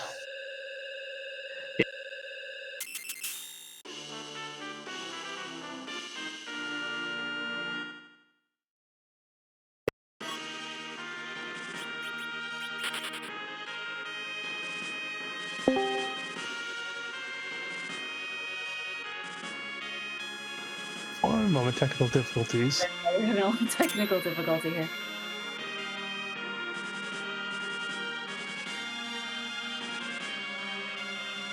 But yeah, I mean, it's got to feel pretty good. You ran it very well. Do you have any other thoughts about the seed? I'm not really. Everything just kind of played into my hands. Basically, just trying to just bum rush the objectives, going Baron Basement Throne before I even finish the Liberate piece and get the key item. And turns out, hello, there's triple objective and go mode. That was pretty wild. We were happy to see you do that for sure, and then see it be like a beatable boss at that point. And not only that, a required boss. Yeah, and it wasn't really, one of those jet seed moments where there's a little bit of panic because it was playing right into my plan. At that point, I have Crystal, Adamant, Cecil. I can take on pretty much almost any boss spot in the game. So I'm basically looking for 10 key items and then go chase those moon objectives for experience. Now, were you at any point tempted to take that Tella and do a D-Machine grind? Not at all, because I got him after the Crystal Sword Adamant. And yeah, not there. But had I not seen the Cecil yet, that would have probably been the route I take. Right. Had I just either forgotten the package or just not checked it. Hell, at that point, we'll pick one of the Eddies for him and go kill some D machines. I think you got the better timeline. Yeah, Crystal Sword Cecil's pretty much always the best timeline.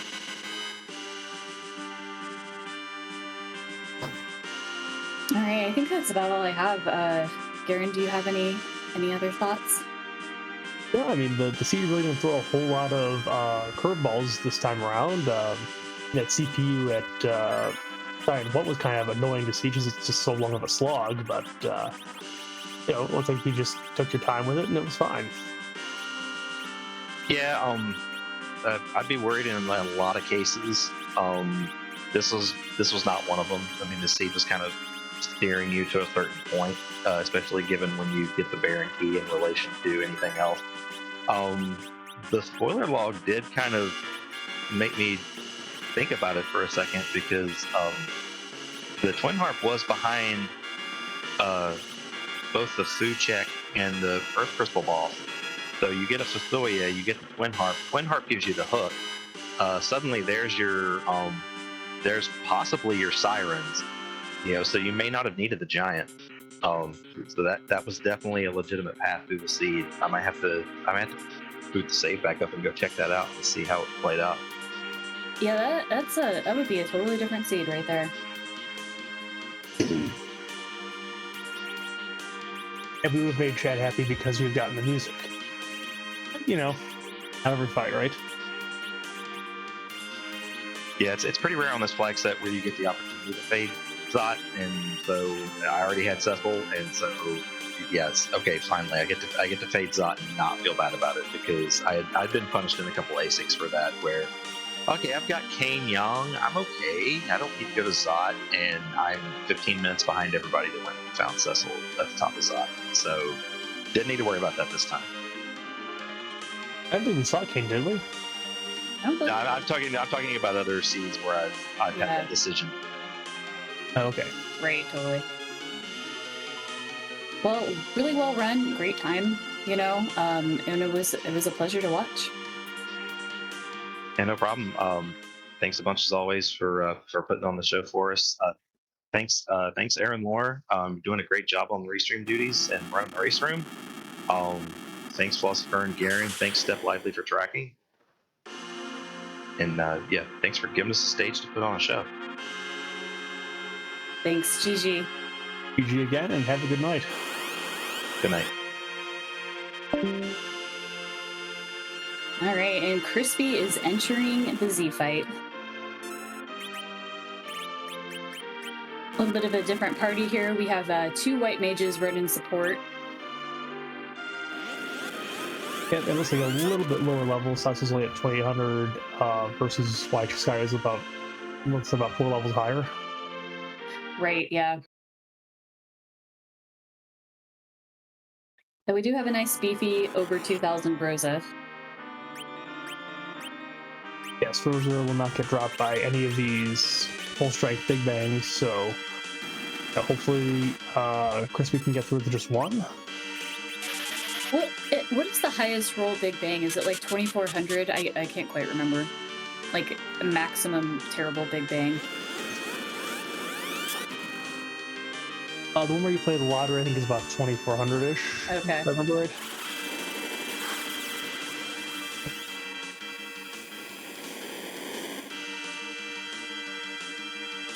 So nicely nerfed. And Cecil is zerked. Yep, and looks like Crispy's also using elixirs because, elixirs do no good when they're stuck in your pocket. Definitely not. Cecil is burning, 7,000 a shot, so...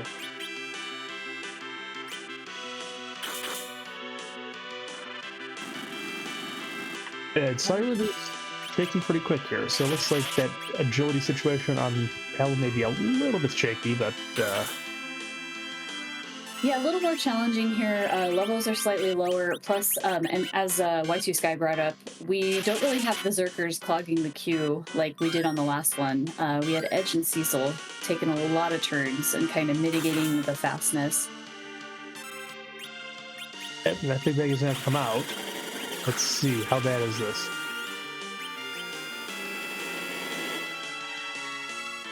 Ooh. The only thing's not radius, that's not too bad. Yeah, that could have been worse. You really didn't want to see Rosa go down there. Nice quad 9 nukes. Yep.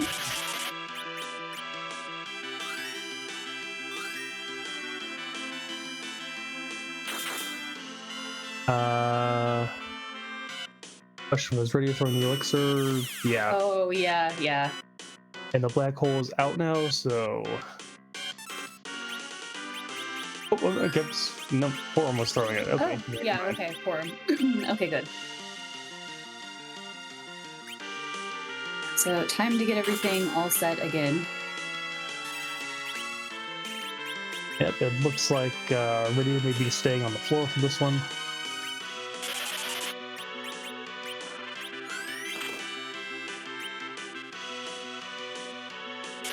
Yeah, definitely manageable without her. Basically between Cecil and Palom with Rosa running coverage. But yeah, the Star Veils, I saw a wall put up by Forum.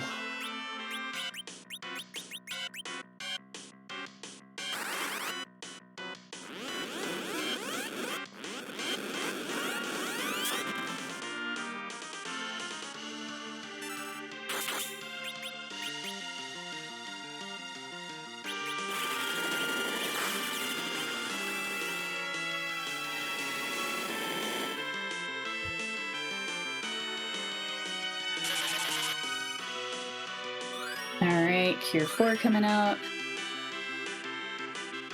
I think Crispy's gonna get through this. Another black hole. And oh, wait a minute. Oh, Rosa was casting white, and the black hole did come out, so we are not Star Veiled. Nope, so Rosa has made some bad life choices here. Yeah, that's the thing. That spell just takes so long to cast that if you're dealing with black holes in this fight, it can really bite you. And now Cecil's going to get nuked. This is maybe that's not too bad. That pretty all right.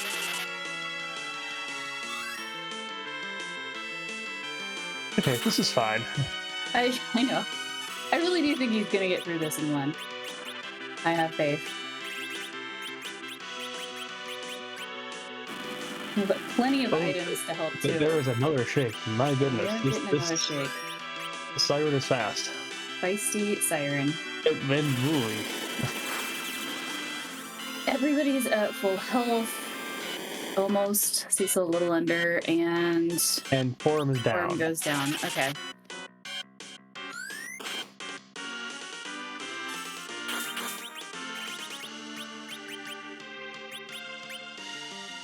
Talon running some coverage, and we no. this is close. Rosa dodges. And oh boy.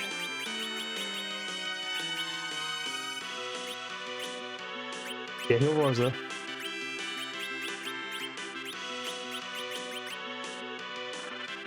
And Rosa dodges. Okay. Yeah, she dodges again. Here comes another one. Another dodge. Best girl Rosa. Oh my! Rosa's slow tonight. Yikes. Oh, casting white. Okay, no, it's tier 4. Direct cast white, quad 9, and that's it. Beautiful. There we go. GG. GG Crispy. Yeah. I like the way he ended it.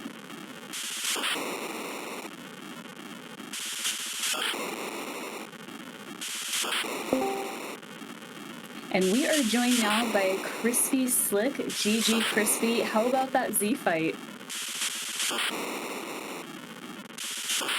Oh, I think you're muted.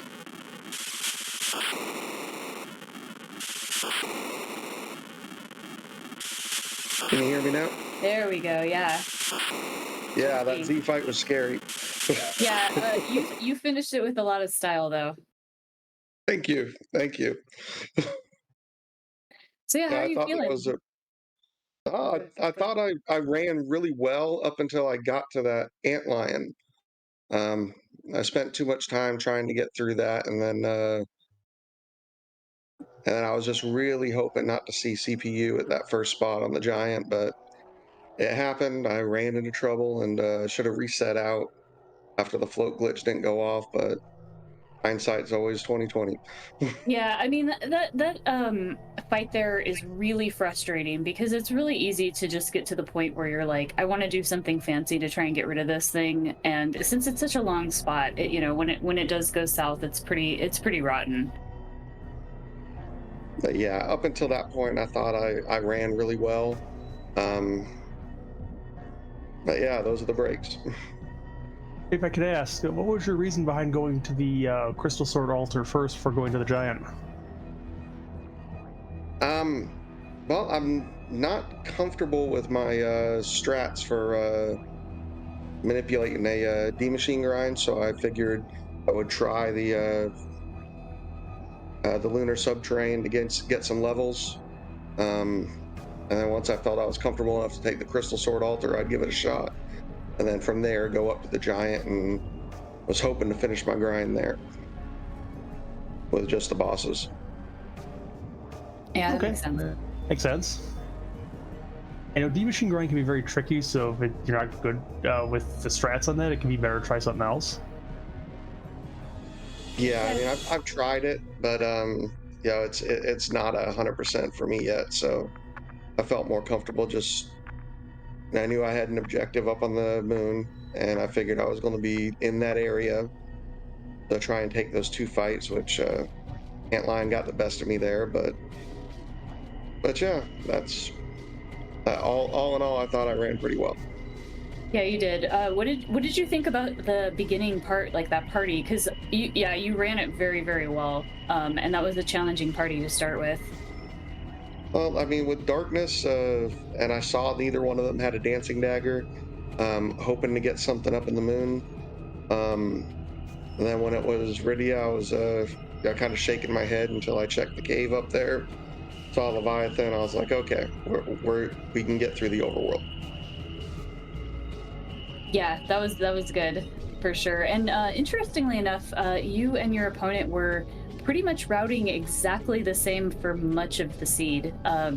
Do you have kind of a standard routing choice when you get Darkness Crystal first, or just in general? Well, if I've got something like Kane or Sid or someone that I can, take the Hobbs check, even just with the Dwarf Axe or something, I'll usually take that first and then decide, depending on what character is up there. It all just kind of depends. With that group, I definitely wanted somebody else. And yeah, how did you feel when you went past the main Baron throne and went to the basement and saw that alt gauntlet? I at that point I was feeling really good. I thought even if I was I couldn't be that far behind. If I was behind, I felt I was making the right choices. And yeah, I mean, everything I seemed to be making the right choices at the right time. I was feeling really good about it. And then a couple hiccups, and I don't know how much time I wasted on Antlion or CPU, but I'm guessing that was almost the race there. Yeah, I mean, it makes sense that you wanted to try the Outline. And obviously, Ribbon Room, if you can get through it, you get a ton of experience. There's potentially 2 key items there, so it makes sense you were trying for that for sure. Yeah. Yeah, I think that's probably all I got. Garen, do you have any other questions or anything? No, I mean, again, it was a fairly straightforward seed compared to some of the ones we've seen in this flag set. So I mean, it was a well-run race, and hey, you were right neck and neck pretty much with Y2Sky right up until that divergence at the end where you went to the moon first and Y2Sky went to the giant. Well, I'm glad to hear that, because I've seen Y2Sky race in the past, and to know that I was neck and neck with him there up until that point, that makes me feel good. Yeah, for sure. And yeah, and in general, really well run. Thank you. I'm gonna have to work on those manipulations for those D machine grinds, and yeah, that just get better every week. Yeah. Remember, nobody likes doing that grind, so.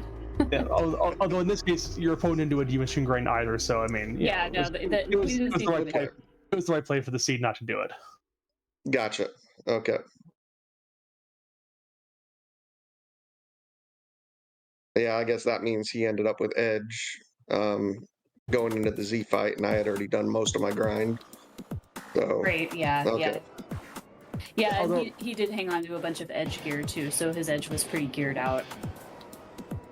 Yeah, I think Y2Sky took a couple gold dragons on the moon, and then the crystal sword altar, and that was the slingshot for edge. Okay. Nice. Yeah, I'll have to go back and watch that one and try to see where I can improve. All right, well played. I hope to do comms for you again. Always a pleasure. Oh, thank you very much. And Thank you thanks again, to and- everybody. Oh, sorry, I was gonna say good night. I was going to say thanks to everybody for putting this event on, and everyone behind the scenes, as well as you commentators. It's a blast. I'm loving every week.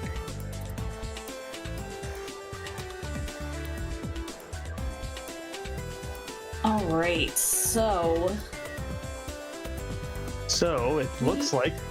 Oh, oh, go ahead. Yeah, we have a few races tomorrow. Looks like.